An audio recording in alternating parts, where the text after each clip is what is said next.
ഹരേ കൃഷ്ണ കൃഷ്ണ കൃഷ്ണ ഹരേ ഹരേ, ഹരേ രാമ രാമ രാമ ഹരേ ഹരേ, ഹരേ കൃഷ്ണ കൃഷ്ണ കൃഷ്ണ ഹരേ ഹരേ, ഹരേ രാമ രാമ ഹരേ ഹരേ. ഹരേ കൃഷ്ണ പ്രഭുജി, പ്രണാമം. ഹരേ കൃഷ്ണ.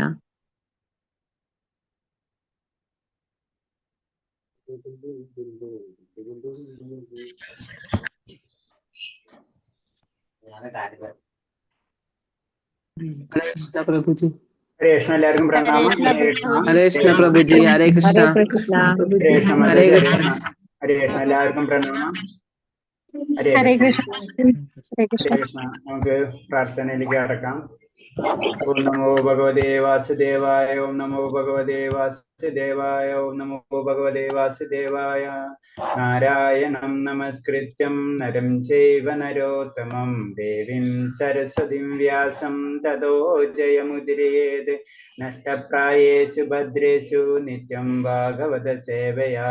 ഭാഗവതേ ഉത്തമ ശ്ലോകേ ഭക്തിർഭവതി നഷ്ടകേ. മൂകം കരോതി വാചാലം പങ്കും ലംഘയതേ ഗിരിഃ. കൃപതമഹം വന്ദേ പരമാനന്ദമാധവം. ശ്രീഗുരുദീനതാരിണം ശ്രീചൈതന്യമീശ്വരം. വജ്ഞാനതിമിരാന്ധസ്യ ജ്ഞാനാഞ്ജലശലാകയാ ചക്ഷുർമിലിതം യേന തസ്മൈ ശ്രീഗുരുവേ നമഃ. ശ്രീചൈതന്യം മനോഭീഷ്ടം സ്ഥാപിതം യേന ഭൂതലേ സ്വയം രൂപകഥാമഹ്യം തദാദിസഭാന്തികം. വന്ദേഹം ശ്രീഗുരു ശ്രീയുതപദകമലം ശ്രീഗുരും വൈഷ്ണവാം ച. ശ്രീരൂപം സാഗരജാതം സഹന രഘുനാഥാനിധം തം സജീവം സാദൈവം സാവധൂതം പരിജനസഹിതം കൃഷ്ണ ചൈതന്യദേവം. രാധാകൃഷ്ണപാദാൻ സഹന ലളിത ശ്രീവിശാഖാനിം താം ഹേ കൃഷ്ണ കരുണാ സിന്ധു ദീനബന്ധോ ജഗത്പതേ. ഗോപേശ ഗോപികാ കാന്ത രാധാകാന്ത നമസ്തുതേ.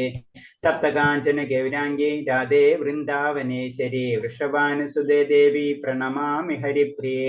വാഞ്ചാകൽപതരൂപേച്ഛ കൃപാ സിന്ധിഭ്യേവ ച പതിനാം പാവനേഭ്യോ വൈഷ്ണവേഭ്യോ നമോ നമഃ. നമോ വിഷ്ണുപാദായ കൃഷ്ണപ്രേഷ്ഠായ ഭൂതലേ ശ്രീമതേ ഭക്തിവേദാന്ത സ്വാമിന്നിധി നാമിനേ. നമസ്തേ സാരസ്വതദേവേ ഗൗരവാണി പ്രചാരിണേ നിർവിശേഷശൂന്യവാദി പാശ്ചാത്യദേശധാരിണേ. ജയ ശ്രീകൃഷ്ണ ചൈതന്യ പ്രഭു നിത്യാനന്ദ ശ്രീ അദ്വൈത ഗദാധര ശ്രീവാസാദി ഗൗരഭക്തവൃന്ദ. ഹരേ കൃഷ്ണ കൃഷ്ണ കൃഷ്ണ ഹരേ ഹരേ, ഹരേ രാമ രാമ രാമ ഹരേ ഹരേ.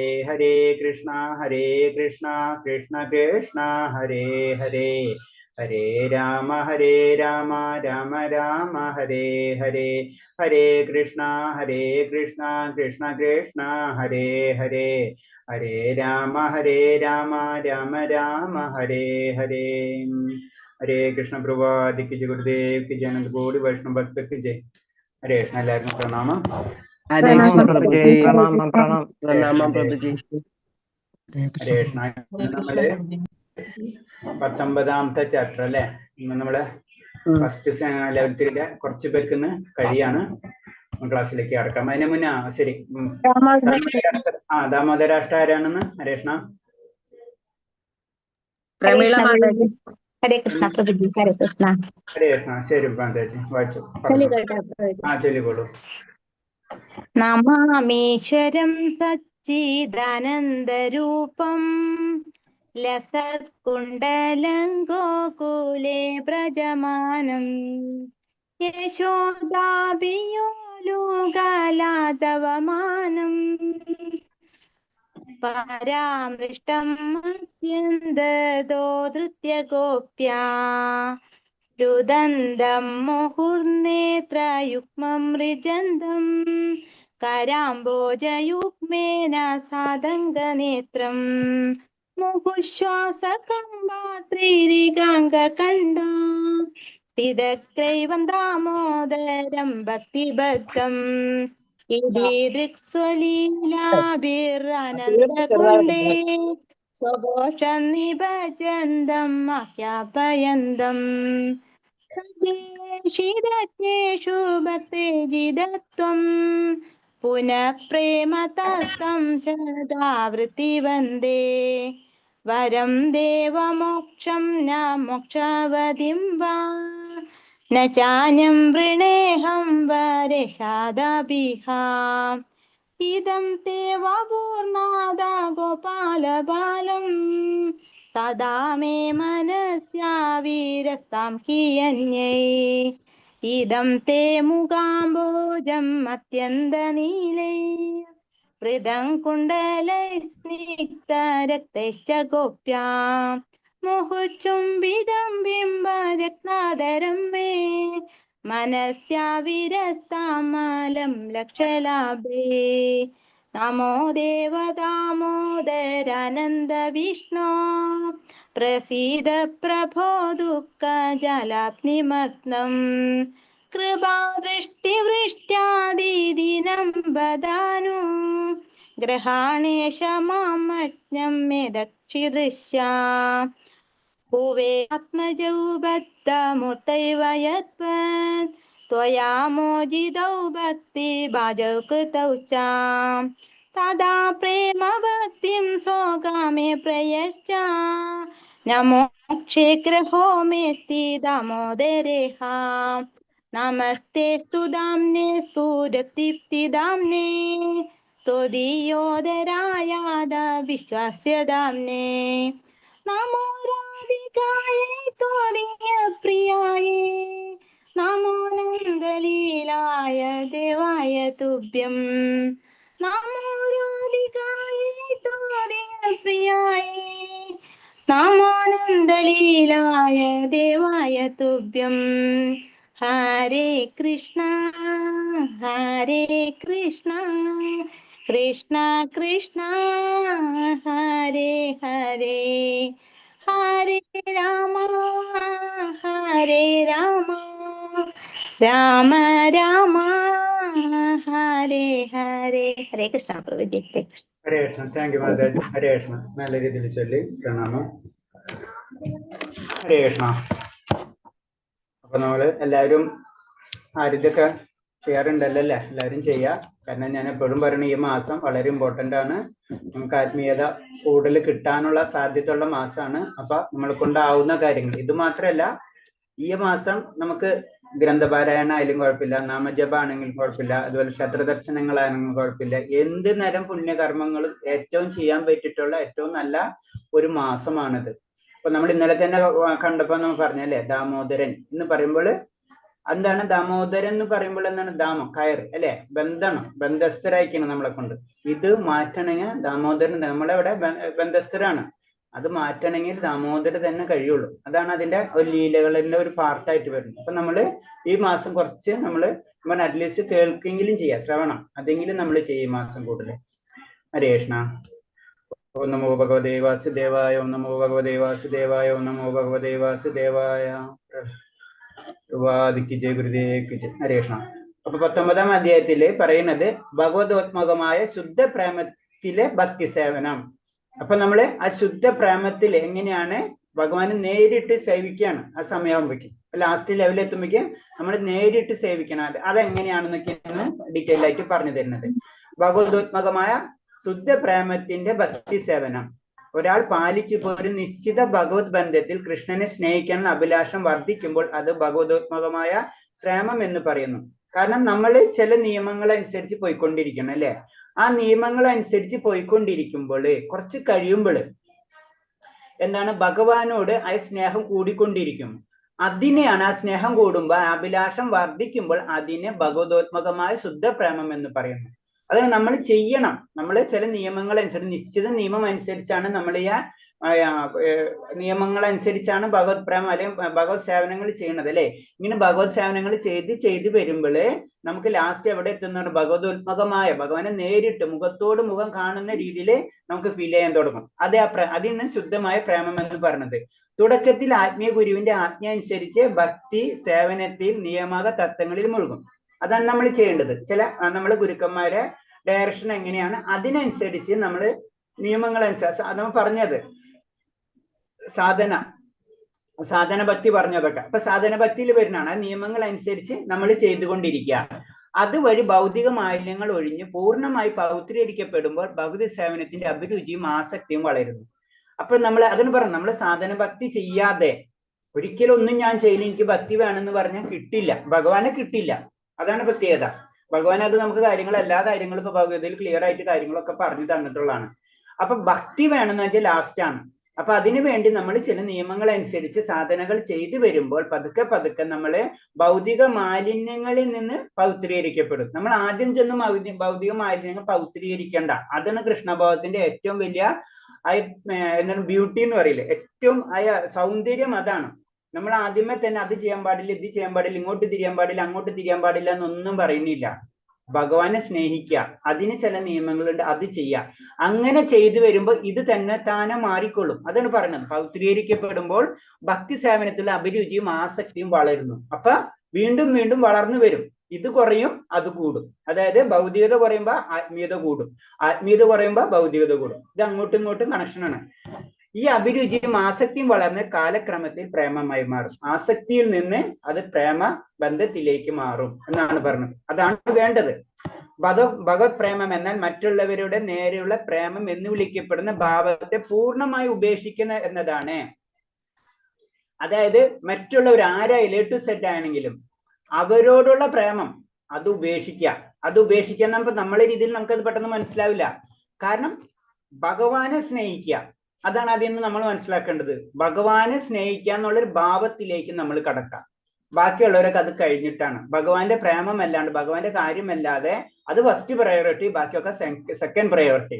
അപ്പൊ അങ്ങനത്തെ ലെവലിൽ എത്തുമ്പോ ഭഗവാനോട് മാത്രം പ്രേമം ഉണ്ടാവുള്ളൂ, ഭഗവാനോട് മാത്രം സ്നേഹം ഉണ്ടാവുകയുള്ളൂ. അപ്പൊ അത് പറഞ്ഞത് ഉപേക്ഷിക്കുക എന്നതാണ്. ഭീഷ്മരെ പോലെ പ്രമാണിമാർ വിശദമാക്കിയിട്ടുണ്ട്. മറ്റുള്ളവരുടെ അഭിമുഖം പിൻവലിച്ച് വാത്സല്യം മുഴുവൻ ഒരാളിൽ മാത്രമായി സംവേശിപ്പിക്കലാണ് ഭീഷ്മർ പറയുന്ന ഈ ശുദ്ധപ്രേമം. അതായത് നമ്മള് എന്തൊരു കാര്യം കൊടുക്കുമ്പോൾ ഡിവൈഡ് ചെയ്ത് കൊടുത്തു കഴിഞ്ഞാൽ കിട്ടൂല അല്ലെ, ഒരു പോയിന്റിൽ കേന്ദ്രീകരിക്കണം. അതാണ് നമ്മൾ ആദ്യമൊക്കെ നമ്മൾ എന്തൊക്കെ ചെയ്താലും നമുക്ക് പ്രേമുണ്ട്, ഭഗവാനോട് ഇഷ്ടമുണ്ടാവും, നമ്മളോട് ഇഷ്ടമുണ്ടാവും, മറ്റുള്ളവരോട് ഇഷ്ടമുണ്ടാവും, പല ഇഷ്ടങ്ങളുണ്ടാവും. ഇതെല്ലാതും ഒന്നിച്ചെടുത്തിട്ട് ഭഗവാനിൽ നേരിട്ട് കൊടുക്കാം. അതാണ് ശുദ്ധപ്രേമം എന്ന് പറയുന്നത്. ഈ രണ്ടവസ്ഥയിൽ ഭഗവാനില് ഭീഷ്മ പറഞ്ഞ ഈ ശുദ്ധപ്രേമം രണ്ടവസ്ഥയിൽ ഭഗവാനിലേക്ക് മാറ്റി പതിപ്പിക്കാൻ കഴിയും. ഹർഷോത്മത മൂലവും ഭഗവാന്റെ അഹൈത കാരുണ്യ മൂലവും. അപ്പൊ രണ്ട് രീതിയിൽ നമ്മൾ എന്താണ് ഈ വാത്സല്യം, ഭഗവാനുള്ള വാത്സല്യം കണക്ട് ചെയ്യാൻ പറ്റും. എങ്ങനെയാണ് അത്? ഒന്നത് ഹർഷോത്മത മൂലം, ഒന്ന് ഭഗവാന്റെ അഹൈതമായ കാരുണ്യം കൊണ്ടും നമുക്കിത് സംഭവിക്കും. ഹർഷോത്മതം അത് പറഞ്ഞ എന്താണ്? മതഗ്രന്ഥങ്ങൾ വിധിച്ചിരിക്കുന്ന രീതിയിൽ ഒരു ആത്മീയാചാര്യന്റെ ശിക്ഷണത്തിൽ ഭക്തിയുദ്ധ സേവനത്തിന്റെ നിയമങ്ങളും ചട്ടങ്ങളും പാലിക്കുന്നതിലൂടെ ഭഗവാനുള്ള ഹർഷോത്മത പ്രേമം ശക്തമായി ആവാഹനം ചെയ്യാം. അപ്പൊ എന്താണ്? നിയമങ്ങൾ അനുസരിച്ച് നമ്മൾ പോകുന്നത്. നമ്മൾ പറഞ്ഞ സാധന ഭക്തി, അങ്ങനെ പോകുമ്പോൾ അതിലൊരു ആചാര്യന്മാരുടെ ശിക്ഷണത്തിലായിരിക്കും നമ്മൾ ഇത് ചെയ്യുന്നത് അല്ലെ. അങ്ങനെ ചെയ്തു പോകുമ്പോൾ പതുക്കെ പതുക്കെ പാലിക്കുന്ന ഭഗവാൻ ഹർഷോത്മ പ്രേമം ശക്തമായി ആഹ്വാനം ചെയ്യാം. അത് നമ്മളിലേക്ക്, ഭഗവാനുള്ള പ്രേമം നമ്മളിലേക്ക് വരികയാണ് ചെയ്യുന്നത്. അതിന് വളരെ സിമ്പിൾ ആയിട്ട് നമുക്കൊരു സിമ്പിൾ ലോജിക്കായിട്ട് ചിന്തിച്ചാൽ മതി. നമ്മളൊരു ഒരു കാര്യം സ്ഥിരമായിട്ട് ചെയ്ത് കഴിഞ്ഞാൽ അതിനോട് ആസക്തി വരും, പിന്നെ അതിൽ പ്രേമം, അത് ഭൗതികമായിട്ടാണെങ്കിൽ ശരിയാണ്, അത് നമ്മളൊന്ന് മാറ്റണമെന്ന് മാത്രമേ ഉള്ളൂ, ഭഗവാനിലേക്ക് കേന്ദ്രീകരിക്കുകയാണ് ചെയ്യുന്നത്. ഭക്തിയുദ്ധ സേവനത്തിൽ നിന്നുണ്ടായ ഈ ഹർഷോത്മതമായ പ്രേമത്തെ കുറിച്ച് ശ്രീമദ് ഭാഗവതത്തിൽ വിശദമാക്കിയിട്ടുണ്ട്. അപ്പൊ എങ്ങനെയാണ് ഹർഷോത്മത പ്രേമം എങ്ങനെയാണെന്ന് ഭാഗവതത്തിൽ 19-ാം സ്കന്ധത്തിൽ 2:40 പറയുന്നുണ്ട്. നമ്മൾ ഒരു കാര്യം ശ്രദ്ധിച്ച, കാരണം ഈ ഭക്തിരസാമൃത സിന്ധയിൽ കൂടുതൽ കോട്ടിങ്സ് പറഞ്ഞിട്ടുള്ളത് എവിടെ നിന്നാണ്? കൂടുതൽ കാര്യങ്ങൾ റെഫറൻസുകൾ പറഞ്ഞിട്ടുള്ളത് ഈശവാസുപനിഷത്ത് കഴിഞ്ഞവരുണ്ടല്ലോ, ഈശവാസുപനിഷത്ത് കഴിഞ്ഞവരോട് അതിലേറ്റവും കൂടുതൽ പറഞ്ഞിട്ടുള്ള എവിടെ നിന്നാണ്?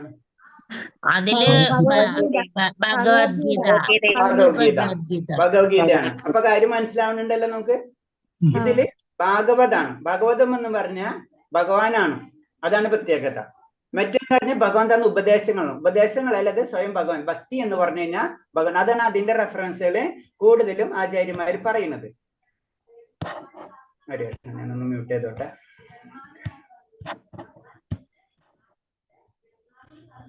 ഭക്തുപാസനയുടെ നിയമാക തത്വങ്ങൾ നടപ്പാക്കിക്കൊണ്ടിരിക്കുന്നതിനിടയിൽ ഭക്തൻ തനിക്ക് സ്വഭാവമായ കൃഷ്ണഭോഗം വികസിക്കുന്നു. അതാണ് നമ്മള് വളരെ ക്ലിയർ ആണ്. കാരണം നമ്മൾ ചില നിയമങ്ങൾ അനുസരിച്ച് ജീവിതത്തിൽ കൊണ്ടുപോകുമ്പോ ഓട്ടോമാറ്റിക് ആയിട്ട് ഭക്തൻ ഭഗവാനുള്ള സ്വാഭാവികമായിട്ടുള്ളത് വികസിച്ചിരിക്കും. ഇപ്രകാരം മനസ്സിലലിയുമ്പോൾ ഉന്മത്തനെ പോലെ പാടാനും നൃത്തം വെക്കാനും തുടങ്ങും. നിരുനാമം ജപിക്കുന്നുണ്ട്, ചിലപ്പോൾ കരയുകയും ചിലപ്പോൾ ശോഭിക്കുകയും സംസാരിക്കും. മറ്റു ചിലപ്പോൾ അന്യരുടെ സാന്നിധ്യം പോലും വകവയ്ക്കാതെ പാട്ട് പാടും, പ്രാന്തനെ പോലെയൊക്കെ നൃത്തം ചവിട്ടും. അത് ശരിക്കും ചൈതന്യ മഹാപ്രഭു നമുക്ക് കാണിച്ചു തന്നിട്ടുള്ളതാണ് ആ ലീല. അപ്പൊ ഇങ്ങനെയാണ് സംഭവിക്കുക. കാരണം ആ ലെവലിൽ എത്തുമ്പോൾ നമ്മളെല്ലാതും മറന്നു പോകണം. ഈ ഭൗതിക ലോകം തന്നെ നമുക്കൊരു ഭൗതിക അവസ്ഥ ഉണ്ടെന്നുള്ള രീതി തന്നെ നമ്മൾ മറന്നു പോകും ആ പ്രേമബന്ധത്തിലേക്ക് വന്നു കഴിഞ്ഞാൽ. അതാണ് പറഞ്ഞത് പ്രാന്തനെ പോലൊക്കെ നൃത്തം ചവിട്ടും. നമ്മൾ പല ക്ഷേത്രങ്ങളിലായിട്ട് നമ്മൾ അല്ലെങ്കിൽ നമുക്കറിയാം ഭൗതികമായിട്ടും നമ്മൾ ചിന്തിച്ചാലേ ഒരു വസ്തുവിനോട് ആസക്തി കഴിഞ്ഞാൽ ഇപ്പൊ അതിനെ ഏറ്റവും സിമ്പിൾ ആയിട്ട് പറഞ്ഞാൽ ഇപ്പൊ ഒരു ഫിലിം സ്റ്റാർ വന്നു, ഒരു ഫിലിം സ്റ്റാർ അയാളെ ഒരു ഫാൻ ആയിരിക്കും അല്ലെ, ആ ഫാൻ അവരെന്തെങ്കിലും ചെയ്തു കൂട്ടും നമുക്കറിയാം, മനസ്സിലായേ? അവർ പ്രാന്തനെ പോലെ ആയിരിക്കും. ഇപ്പൊ നമുക്കറിയാം വിജയുടെ ഒരു ഇഷ്യൂ വന്നത്, അതാണ് പ്രാന്ത അവസ്ഥയാവും. അത് ഭഗവാനിലേക്ക് ആവണം, അവിടെയാണ് വിജയം. അതാണ് നമ്മൾ ചെയ്യേണ്ടത്. അതാണ് പറഞ്ഞത്. അങ്ങനെ നമ്മൾ സ്ഥിരമായിട്ട് ഭഗവാനെ പറ്റി ചിന്തിച്ചും ഭഗവാന്റെ കാര്യങ്ങൾ ചെയ്തുകൊണ്ടിരിക്കുമ്പോൾ ആ ആസക്തി ഭഗവാനിലേക്ക് എത്തും. അതിന്റെ ബെനിഫിറ്റ് നമുക്ക് കിട്ടിയിരിക്കും. ആത്മചോദിതമായ വാത്സല്യത്തിൽ നിന്നുണ്ടായ ഹർഷോത്മത പ്രേമത്തെ കുറിച്ച് പത്മപുരാണത്തിൽ പറയുന്നുണ്ട്. കൃഷ്ണനെ ഭർത്താവായി കിട്ടാൻ ചന്ദ്രകാന്തി എന്ന പ്രസാദവതിയായ ഒരു കൊച്ചു സുന്ദരി കടുത്ത ബ്രഹ്മചര്യം ദീക്ഷിച്ചു. ഭഗവാന്റെ സർവശായിയായ രൂപം ധ്യാനിച്ചു, ഭഗവത് കീർത്തനങ്ങൾ പാടി, നിരന്തരം തിരുനാമം ജപിച്ചു. മറ്റൊരാളെയും ഭർത്താവായി സ്വീകരിക്കാൻ അവൾ തയ്യാറല്ലായിരുന്നു. കൃഷ്ണന് മാത്രമായിരിക്കും തന്റെ ഭർത്താവ് എന്ന് അവൾ ഉറപ്പിച്ചു. ഇതാണ് ഭഗവാന്. നമ്മൾ എങ്ങനെയാണ് ഭഗവാനെ ആഗ്രഹിക്കുന്നത് അതുപോലെ ഭഗവാൻ നമുക്ക് വാത്സല്യമാണെങ്കിൽ വാത്സല്യം, ദാസ്യന് ദാസ്യം, സാഖ്യന് സാഖ്യം, മാധുര്യമാണെങ്കിൽ മാധുര്യം, ഏത് ലെവലാണെങ്കിലും അതാണ് നമ്മളിങ്ങനെ സ്ഥിരമായിട്ട് അതിനോട് ആഗ്രഹിച്ച് അത് സ്ഥിരമായിട്ട് അതാണ് പറഞ്ഞ ബ്രഹ്മചര്യം ദീക്ഷിക്കുന്നത്. എപ്പോഴും ഭഗവാനെ പറ്റി കീർത്തനങ്ങൾ പാടുന്നതും അങ്ങനെ തിരുനാമം ജപിക്കും. ഇത് സ്ഥിരമായിട്ട് ചെയ്തുകൊണ്ടിരുന്നു കഴിഞ്ഞാൽ അത് നമുക്ക് ലഭിച്ചിരിക്കും, ഭഗവാൻ നമുക്ക് ലഭിച്ചിരിക്കും. കാരണം ഭഗവാനിൽ കൊടുക്കാനൊന്നുമില്ല. പറഞ്ഞ ഒരു തുളസി ദളം അല്പം ജലം അതല്ലേ, പത്രം പുഷ്പം ഫലം തോയാം യോമി ഭക്തി പ്രയച്ചെന്ന് ഭഗവാൻ പറയുന്നത് എന്താണ്? അത് കൊടുത്തു കഴിഞ്ഞാൽ പിന്നെ അതിന് തിരിച്ചു കൊടുക്കാൻ ഭഗവാന്റെ കയ്യിൽ ഒന്നുമില്ല. ഭഗവാൻ തന്നെ ഇങ്ങോട്ട് വരാണ്. കാരണം നമ്മൾ സിമ്പിളായിട്ട് നമ്മളെ ധനം മുഴുവൻ ഒരാൾ എടുത്ത് വീണ്ടും ഒരാൾ വന്ന് നമ്മൾ ചോദിക്കുമ്പോൾ ശരി എന്നെ തന്നെ എടുത്തോളം പറയില്ലേ എന്ന അവസ്ഥയാണ്. ഭഗവാൻ ഇത് കൊടുത്തു കഴിഞ്ഞാൽ മനസ്സുകൊണ്ട് നമ്മൾ അത്ര ആഗ്രഹിച്ചിട്ട് നമ്മൾ അത് ചെയ്തു കഴിഞ്ഞാൽ പിന്നെ ഭഗവാൻ നമുക്ക് തിരിച്ചു തരാനൊന്നുമില്ല. അതിന് ഭഗവാൻ തന്നെ ഇറങ്ങി വരുന്നെന്ന് പറയുന്നത്. ഭഗവാന്റെ അത്യാസാധാരണമായ കാരുണ്യം. പിന്നെ അടുത്ത പോയിന്റാണ് ഭഗവാന്റെ കാരുണ്യത്തെ പറ്റി പറയാണ്. ഭക്തൻ ഹർഷോത്മാ പ്രേമത്തിൽ സദാ ഭഗവാനായി സമ്പർക്കം പുലർത്തുമെങ്കിൽ ആ സ്ഥിതിക്ക് ഹേതു ഭഗവാന്റെ അത്യാസാധാരണവും അഹേതുമായ കാരുണ്യമാണെന്ന് മനസ്സിലാക്കണം. അപ്പൊ നമ്മള് അങ്ങനെ ആ ലെവലിലേക്ക് എത്തണമെങ്കിൽ ഒരിക്കലും നമ്മൾ വിചാരിച്ച പോലെ നമ്മൾ വിചാരിക്കും ഞാൻ സാധന ഭക്തി ചെയ്താല് അങ്ങോട്ട് എത്തും. അല്ല, ഭഗവാന്റെ ഒരു കാരുണ്യം കൂടെ വേണം, എന്നാലേ അവിടെ എത്തുള്ളൂ. നമ്മൾ ചെയ്ത് പോവുക എന്ന് വെച്ച് കഴിഞ്ഞാലും ഭഗവാന്റെ കാരുണ്യം ലഭിക്കാതെ നമ്മൾക്ക് അവിടേക്ക് എത്താൻ പറ്റില്ല. അത് ഭഗവാന്റെ കാരുണ്യം. അത് നമ്മൾ ആദ്യമേ തന്നെ പറഞ്ഞു, നമ്മൾ ചെയ്യുന്നതെല്ലാതും ചുറ്റുപാടും കുറെ ആൾക്കാർ ചെക്ക് ചെയ്യാനുണ്ട്. നമ്മൾ ചെയ്യുന്നത് ശരിയാണോ? അതിന് നമ്മൾ പറഞ്ഞില്ലേ ശ്രദ്ധ, സാധുസംഘ, ഭജനക്രിയ എന്ന് പറയുന്നത്. പിന്നെ അനർത്ഥ നിവൃത്തി ഘട്ടത്തിൽ എത്തുന്നവരെ നമ്മൾ അപ്പുറത്തുനിന്ന് നോക്കാനുള്ള എല്ലാവരും ഉണ്ട്. അവർ ചെക്ക് ചെയ്തിട്ട് വരും. അപ്പൊ അവിടെ എത്തുന്നവരെയും ഭഗവാന്റെ കയ്യിലല്ല. അത് കഴിഞ്ഞിട്ടാണ് ഭഗവാൻ കാരുണ്യം നമുക്ക് തരുന്നത്. അപ്പൊ നമ്മളെ രീതിയിൽ സാധാരണ രീതിയിൽ നമ്മൾ അപ്ലിക്കേഷൻ എഴുതി അല്ലെ, അപ്ലിക്കേഷൻ എഴുതി വില്ലേജ് ഓഫീസിൽ എവിടെയെങ്കിലും കൊടുത്തു. അത് ചിലപ്പോൾ സാങ്ഷൻ ചെയ്യാൻ സെക്രട്ടേറിയറ്റ് അവിടെ നിന്നായിരിക്കും, കളക്ടറേറ്റിൽ നിന്നായിരിക്കും. ഈ അപ്ലിക്കേഷൻ ചെയ്ത് ശരിയാണ് അവരുടെ കാര്യങ്ങളൊക്കെ നോക്കാൻ വേണ്ടി നമ്മളിത് ഒന്നിനും പഞ്ചായത്ത് സെക്രട്ടറി അവർ വന്ന് നോക്കും, അല്ലെങ്കിൽ നമ്മളോട് ചോദിക്കും. അത് കഴിഞ്ഞിട്ടാണ് അപ്ലിക്കേഷൻ മുന്നിലേക്ക് വിടുക. ഇത് തന്നെയാണ് ഈ അവസ്ഥ. നമ്മൾ ചെയ്യുന്നുണ്ടെങ്കിലും ഇതൊക്കെ ചെക്ക് ചെയ്തിട്ട് 100% ആകുമ്പോ ഇങ്ങോട്ട് വിടും ഭഗവാൻ. അതായത് ആരാണ് സെക്രട്ടേറിയറ്റ് ആണെങ്കിൽ സാങ്ഷൻ ചെയ്യാൻ സെക്രട്ടേറിയറ്റ് ചെയ്ത് വരെ ആ കാരുണ്യം നമുക്ക് ലഭിക്കുകയാണ് ചെയ്യുന്നത്. അപ്പൊ ഭക്തൻ ഹർഷോത്മത പ്രേമത്തിൽ സദാ ഭഗവാനെ സമ്പർക്കം പുലർത്തുമെങ്കിൽ ആ സ്ഥിതിക്ക് ഹേതു ഭഗവാന്റെ അത്യാസാധാരണ അഹേതുമായ കാരുണ്യമാണെന്ന് മനസ്സിലാക്കണം. അത് ചിലപ്പോ ഒരു ജന്മം കൊണ്ടായിരിക്കില്ല കിട്ടുക. നമ്മൾ വിചാരിക്കും നമ്മ ഇപ്പൊ അങ്ങോട്ട് ചെയ്ത് നമുക്ക് ഇപ്പൊ കിട്ടും. അങ്ങനെയല്ല, പല ജന്മങ്ങളിൽ ചെയ്തു കഴിഞ്ഞാൽ പിന്നെ ഇതൊന്നും ചെയ്യേണ്ട ആവശ്യമില്ല. നമ്മളിപ്പോ പ്രൈം മിനിസ്റ്ററിന്റെ ലെവലായ ആ പൊസിഷനിലേക്ക് ഇപ്പൊ ഇത്രയും ചെക്ക് ചെയ്ത് പല സെക്യൂരിറ്റി കൂടെ ചെയ്ത് കഴിഞ്ഞാൽ അവിടെ എത്തിക്കഴിഞ്ഞാൽ വീണ്ടും സെക്യൂരിറ്റി ആവശ്യമില്ല. പ്രൈം മിനിസ്റ്റർ ഓഫീസിൽ എത്തി നമ്മള് എന്ന് പറഞ്ഞ പോലെയാണ്. അവിടെ എത്താൻ വേണ്ടി കാര്യങ്ങൾ വേണം. അപ്പൊ അത് എത്തണമെങ്കിൽ ഇതൊക്കെ ചെയ്ത് ഈ ഒരേ കാര്യങ്ങളും ചെക്ക് ചെയ്താണ് ഭഗവാന്റെ കാരുണ്യം നമുക്ക് ലഭിക്കുന്നത്. ഇത്തരം അത്യാസാധാരണമായ കാരുണ്യത്തിന് ഒരു ഉദാഹരണം ശ്രീമദ് ഭാഗവതത്തിൽ ശ്രീകൃഷ്ണ ഉദ്ധവരോട് പറയുന്നത് കാണാം. എന്താണ് പറയുന്നത്? എന്നെ പ്രാപിക്കാൻ വേണ്ടി വൃന്ദാവനത്തിലെ ഗോപികന്മാർ വേദം പഠിച്ചിട്ടില്ല, തീർത്ഥാടനം നടത്തിയിട്ടില്ല, ഭക്തിപൂർവ്വം അനുഷ്ഠാനങ്ങൾ നടത്തിയിട്ടുമില്ല, തപോനുഷ്ഠാനങ്ങൾ ഉണ്ടായിട്ടില്ല. ഞാനുമായിട്ടുള്ള സമ്പർക്കം കൊണ്ട് മാത്രമേ ഭക്തി സേവനത്തിന്റെ സമുന്നതമായ സമ്പൂർണത കൈവരിക്കാൻ അവർക്ക് കഴിഞ്ഞത്. ആ ഭക്തിനെ പറ്റി പറയുന്നതാണ്. നമ്മളിപ്പോ കലിയുഗാണ്, അപ്പൊ ഭക്തിയാണ് ഏറ്റവും വേണ്ടത്, നാമജപമാണ്. അപ്പൊ അതിന്റെ ഒരു ഉദാഹരണം വെച്ച് നമുക്ക് പറഞ്ഞു തരുന്നതാണ്. ഓരോ യുഗത്തിൽ ഓരോ നിയമങ്ങളുണ്ട്. അപ്പൊ ഇവര്, അതായത് ഇപ്പൊ ഗോപികമാരെ നമുക്കറിയാം, അവര് ഒരു ജന്മം കൊണ്ടൊന്നല്ല ഗോപിമാരായിട്ട് വരുന്നത്, പല ജന്മങ്ങളിൽ പല രീതിയിലും ചെയ്തതിന് ശേഷമാണ് വരുന്നത്. പക്ഷെ എന്താണ് അൾട്ടിമേറ്റ് എന്താണ്? ഭക്തിയാണ് അവിടെ സ്ഫുരിച്ചു നിൽക്കുന്നത്, ഭക്തി തന്നെയാണ്. ഭക്തി ഉണ്ടെങ്കിൽ ബാക്കി എല്ലാതും വരും. ഈ ഭക്തിക്ക് വേണ്ടിയാണ് നമ്മൾ എല്ലാ കാര്യങ്ങളും നമ്മൾ ചെയ്യുന്നത്. നമുക്ക് ഭഗവതിയിൽ തന്നെ വേറൊരു ശ്ലോകം ഉണ്ട്, നമുക്കറിയാം, മനുഷ്യാണ് സഹസ്രേഷു എന്ന് പറഞ്ഞ ഒരു ശ്ലോകം നമുക്കറിയാം അല്ലെ. അതെന്താണ്? മനുഷ്യാണ് സഹസ്രേഷ കച്ചിത്ത സിദ്ധതി യഥതമാപി സിദ്ധാനം കച്ചിന്മാം വേദി തത്തതഹ എന്ന് പറഞ്ഞ ഒരു ശ്ലോകം നമുക്കറിയാം. അതിലെന്താണ്? ഇങ്ങനെ പരിശ്രമിക്കുന്നവര് എന്തിനും ഭഗവാനയ്ക്ക് വേണ്ടി കിട്ടണമെന്ന് പരിശ്രമിക്കുന്നത് തന്നെ 1000 ഒരാളുണ്ടാവുള്ളൂ. അതിൽ കിട്ടുന്നത് തന്നെ 1000 പേരായിരിക്കുന്ന പറഞ്ഞു. അത്തരം ദുർലഭമാണ് ഭക്തി അത് ഭഗവതി നമ്മൾ പറയുന്നുണ്ട്. പക്ഷെ ആ ലെവലിലേക്ക് എത്തിക്കഴിഞ്ഞു കഴിഞ്ഞാൽ, ആ ഭക്തി കിട്ടിക്കഴിഞ്ഞാൽ പിന്നെ നമ്മ ബാക്കിലുള്ള നമുക്ക് വിടാം. നമ്മൾ സാധാരണ രീതിയിൽ പറഞ്ഞു, ഒരു കൊച്ചുകുട്ടി നടക്കുമ്പോൾ ആദ്യം വാക്കർ വേണം, പിന്നെ നടക്കുമ്പോ പിന്നെ വാക്കർ പിടിച്ചുകൊണ്ട് നടക്കൂല, വാക്കറിന്റെ ആവശ്യമില്ല. ഇതിന് ഈ അവസ്ഥ.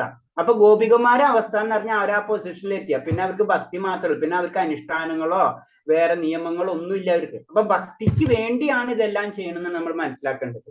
വേദങ്ങളിൽ പറഞ്ഞിട്ടുള്ള എല്ലാ കാര്യങ്ങളും ഭക്തി ഡെവലപ്പ് ചെയ്യാൻ വേണ്ടിയിട്ടുള്ളതാണ്. ഭക്തി കിട്ടിക്കഴിഞ്ഞാൽ ഇതിന്റെ ഒന്നും ആവശ്യമില്ല. അതാണ് ഗോപികന്മാരുടെ ഗോപന്മാരെ കഥ ഭാഗവതത്തിൽ നമുക്ക് പറഞ്ഞു തരുന്നത്. ഇതിനു വേണ്ടിയാണ് നമ്മൾ ഈ പരിശ്രമിച്ചുകൊണ്ടിരിക്കുന്നത്. പത്മപുരാണത്തിലെ ചന്ദ്രകാന്തിയുടെ ശ്രീമദ് ഭാഗവതത്തിൽ ഗോപികന്മാരുടെ ഉദാഹരണത്തിന് ഒരു കാര്യം സ്പഷ്ടമാണ്. തന്റെ സ്ഥിതി എന്ത് തന്നെയായിരുന്നാലും കൃഷ്ണനെ കുറിച്ച് സദാ ചിന്തിക്കുകയും ഹർഷോത്മതമായ പ്രേമത്തെക്കുറിച്ച് അദ്ദേഹത്തിന്റെ മഹാത്മ്യങ്ങളെ സദാ പ്രകീർത്തിക്കുകയും ചെയ്യുന്ന ഭക്തൻ കൃഷ്ണന്റെ അത്യാസാധാരണമായ കാരുണ്യം കൊണ്ട് കലർപ്പില്ലാത്ത ഭക്തി സേവനത്തിന്റെ സമുന്നതമായ സമ്പൂർണത നേടും. അപ്പൊ ഈ രണ്ട് കാര്യത്തിലും ഭാഗവതത്തിൽ പറഞ്ഞ രണ്ട് കഥകളിലും പറഞ്ഞെന്താണ്? ഭഗവാനെ പ്രകീർത്തിക്കുക, ഭഗവാന്റെ കാര്യങ്ങൾ ചെയ്യുക. അങ്ങനെ വരുമ്പോൾ തന്നെത്താനെയായിട്ട്, കാരണം നമ്മളിത് ഇതൊക്കെ ചെയ്യുന്ന എന്തിനാണ്? ഭഗവാന്റെ സ്നേഹം കിട്ടാൻ, അല്ലെങ്കിൽ ഭഗവാന്റെ ഭക്തി കിട്ടാൻ വേണ്ടി. അപ്പൊ ഭക്തി കിട്ടേണ്ട കാര്യങ്ങൾ മാത്രം ചെയ്താലും നമ്മൾ അവിടെ എത്തും. ഇതിൽ കൂടെ കടന്നു പോകേണ്ട ആവശ്യമില്ല. പക്ഷെ സാധാരണ രീതിയിൽ നമ്മളെ പോലുള്ളവർക്ക് വ്യക്തികൾക്ക് അത് പറ്റില്ല. നമ്മൾ എന്താണ്? നമ്മൾ പതുക്കെ നമ്മൾ എന്ന് പറഞ്ഞാൽ ആ റേഞ്ചിലും കൂടെ ഉള്ളതല്ല. അപ്പൊ ഭഗവാനെ കിട്ടണം എന്ന് മാത്രം ചിന്തിച്ച് നമ്മൾ നടക്കുന്ന വ്യക്തികളല്ല. അവിടെ എത്തുമ്പോൾ എന്താണ്? അവിടെ ഗുരുവും സാധു ശാസ്ത്രമൊക്കെ വേണം. പിന്നെ അപ്പൊ അല്ല, നമുക്ക് ഭഗവാനെ മാത്രമാണ് ചിന്തിക്കുന്നത് പറഞ്ഞ ഇതൊക്കെ ഈ പോയിന്റ് കറക്റ്റ് ആണ്. എന്തുകൊണ്ട്? ഇപ്പൊ നമ്മൾ ഈ കഥയിൽ പറഞ്ഞിട്ടുള്ളത് ചന്ദ്രകാന്തിയുടെ മധുൽ ഗോപികന്മാരുടെ ഒക്കെ അവസ്ഥ. അവർക്ക് വേറൊരു ചിന്തയില്ല. അപ്പൊ അവര് ഭക്തി ലെവലിലേക്ക് കടന്നു കഴിഞ്ഞു. അപ്പൊ രണ്ടായിട്ട് മനസ്സിലാക്കണം. അപ്പൊ നമ്മൾ വിചാരിക്കും അങ്ങനെയെങ്കിൽ ഇതങ്ങോട്ട് ചെയ്താൽ പോരെ. ഇത് ചെയ്യാനടക്കം നമുക്ക് അറിയില്ല. ഇപ്പൊ ഭഗവാനെ ഭക്തി എങ്ങനെ ചെയ്യണം, ഭഗവാനെ നിരന്തരം ധ്യാനിക്കണം എന്ന് നമുക്കറിയില്ല. അപ്പൊ അതറിയണമെങ്കിൽ എന്താണ്? ശാസ്ത്രവും ഗുരുവിന്റെ ആവശ്യമുണ്ട്, സാധുവിന്റെ ആവശ്യമുണ്ട്. അത് നമ്മൾ ഇത് വെച്ചിട്ട് കൺഫ്യൂസ് ചെയ്യരുത്. ഇത് രണ്ടാണ്. ഭഗവാന്റെ അത്യാസാധാരണമായ കാരുണ്യത്തിൽ സംജാതമാകുന്നതിന് പറയപ്പെടുന്ന പരാഭാഷ കൂടാതെയുള്ള കൃഷ്ണാഭിമുഖത്തെ രണ്ടായി തിരിക്കാം. കാരണം ഭഗവാന്റെ ആ കാരുണ്യം നമുക്ക് കിട്ടണം, അതിനെ തന്നെ വീണ്ടും രണ്ടായിട്ട് തിരിക്കുകയാണ്. ഭഗവാന്റെ മഹത്വത്തിന് നേരെയുള്ള അത്യാദരവാണ് ഒന്നാമത്തേത്. ഭഗവാന്റെ എന്നോട് മഹത്വം അല്ലെ, ഭഗവാന്റെ ആ ശക്തി, അജിന്ത്യ ശക്തിനെ പറ്റിയിട്ടുള്ള ഒരു ആദരവ്, അത് നമ്മൾ ഉള്ളിൽ അങ്ങോട്ട് വന്നു കഴിഞ്ഞാൽ പിന്നെ ഒന്നും കാണില്ല. ഒരു വ്യക്തിനെ നമുക്ക് വലിയൊരു ആദരവ് തോന്നി നിൽക്കുക, പിന്നെ വേറൊന്നും നമുക്ക് കാണില്ല. അതാണ് ഒന്ന്. മറ്റൊന്ന് ബാഹ്യ പരിഗണനകളൊന്നും കൂടാതെ അനൈച്ഛികമായി ഉണ്ടാകുന്ന കൃഷ്ണാഭിമുഖ്യവും അതിന്റെ തന്നെ അടിസ്ഥാനത്തിൽ കൃഷ്ണാഭിമുഖമായ വാത്സല്യവും സ്ഥിരപ്രേമവും ഒരാളിൽ ഉണ്ടാകും. ഒന്ന് ഒരു തരത്തിൽ പറഞ്ഞു കഴിഞ്ഞാൽ, ഒന്നെന്ന് പറഞ്ഞാൽ ആദരവ്, രണ്ടെന്ന് പറഞ്ഞാൽ പ്രേമം. ഒന്ന് ആദരവ്, രണ്ട് പ്രേമം. അതിൽ രണ്ടായിട്ട് തിരിക്കുന്നത്. അത് വാത്സല്യവ സ്ഥിരപ്രേമം ഒരാൾ ഉണ്ടാകുന്നെങ്കിൽ തീർച്ചയായും അയാൾക്ക് 4 തരം മോക്ഷങ്ങളും ഭഗവത് അത് നമുക്കറിയാം. ഈ വാത്സല്യ രസം അല്ലെങ്കിൽ അങ്ങനത്തെ രീതിയിലെ പ്രേമഭക്തി ഉയർന്നു കഴിഞ്ഞാൽ നമുക്ക് ഈ 4 തരം മുക്തി നമുക്ക് ലഭിച്ചിരിക്കും എന്ന് പറഞ്ഞത്. നമ്മ അപ്പൊ 4 തരം മുക്തി ലഭിച്ചാൽ എല്ലാ ഭക്തന്മാരും സന്തോഷമാവണമെന്നില്ല. ചില ഭക്തന്മാർ സന്തോഷാവാം. അതാണ് ഇതിൽ പറയുന്നത്. അവർക്ക് എന്താണ് ശരിക്കും പ്യുവർ ഡിവോട്ടി എന്ന് പറയുന്നത്. ഗോപികമാരുടെ അവസ്ഥയിലുള്ളവര് അതും വരില്ല. അവർക്ക് ഭഗവാന്റെ സേവനം മാത്രമേ ഉള്ളൂ. നമ്മ അത് പലപ്പോഴും പറഞ്ഞിട്ടുണ്ട്. ഗോപികമാർക്ക് വേറൊരു ചിന്തയില്ല, ഭഗവാന്റെ സന്തോഷം. പിന്നെ പല തലത്തിലുള്ളവരുണ്ട്. അപ്പൊ തലത്തിലേക്ക് താഴത്തേക്ക് വരുമ്പോൾ അവർക്ക് ഈ 4 തരം മോശങ്ങൾ, അതുകൊണ്ട് ഭഗവാന്റെ സായുജ്യമുക്തി അതിൽ വരില്ല. ഭഗവാന്റെ രൂപപ്രാപ്തി, ഭഗവത് ഐശ്വര്യപ്രാപ്തി, ഭഗവത് ലോകപ്രാപ്തി, ഭഗവത് സമ്പർക്ക പ്രാപ്തി കൈവരുമെന്ന് നാരദ പഞ്ചരാത്രം പറയുന്നു. നമ്മൾ ഉയർന്നു വരുമ്പോൾ ആ വൈകുണ്ഠ ലോകത്തിലേക്ക് നമ്മൾ കടക്കും. ആ വൈകുണ്ഠ ലോകത്തിൽ കടക്കുമ്പോൾ ഇതൊക്കെ നമുക്ക് ലഭിച്ചിരിക്കും എന്നാ പറയുന്നത്. ശുദ്ധവും കലർപ്പില്ലാത്തതുമായ ഭക്തി സേവനം എന്നാൽ വ്യക്തിഗതമായ ലാഭം ലക്ഷ്യമാക്കിയല്ലാതെ ഭക്തി സേവനം എന്നാണ് അർത്ഥമെന്ന് നാരദീയ പഞ്ചരാത്രം വ്യക്തമാക്കിയിട്ടുണ്ട്. അത് നമ്മൾ പലപ്പോഴും പറഞ്ഞിട്ടുണ്ട്. വ്യക്തിഗത ലാഭം ഉണ്ടായിക്കഴിഞ്ഞാൽ നമ്മൾ ഉള്ളിൽ എന്തെങ്കിലും ഒരു ആഗ്രഹം വെച്ചിട്ടാണ് ഭഗവാനെ നമ്മൾ സേവിക്കുന്നു വെച്ച് കഴിഞ്ഞാൽ അത് ശരിക്കും പരിശുദ്ധമായിട്ടുള്ള ഭക്തിയല്ല. അപ്പൊ നമ്മൾ എപ്പോഴും പറയും, നമ്മൾ എന്തായാലും ഇതിൻ്റെ ഉള്ളിലൊക്കെ ഉണ്ട്. നമ്മൾ കലിയുഗത്തിലെ പതിതമായ ആത്മാക്കളാണ്. നമ്മൾ ചിന്താഗതി ഇത് കാരണം കൊണ്ടാണ് വേദങ്ങളിൽ അങ്ങനത്തെ കാര്യങ്ങൾ എഴുതി വെച്ചിട്ടുള്ളത്. ഇതൊക്കെ ചെയ്യണം, അല്ലാണ്ട് നമ്മൾ ഒരു ദിവസം കൊണ്ട് നമുക്ക് പരിശുദ്ധനാവാൻ കഴിയില്ല.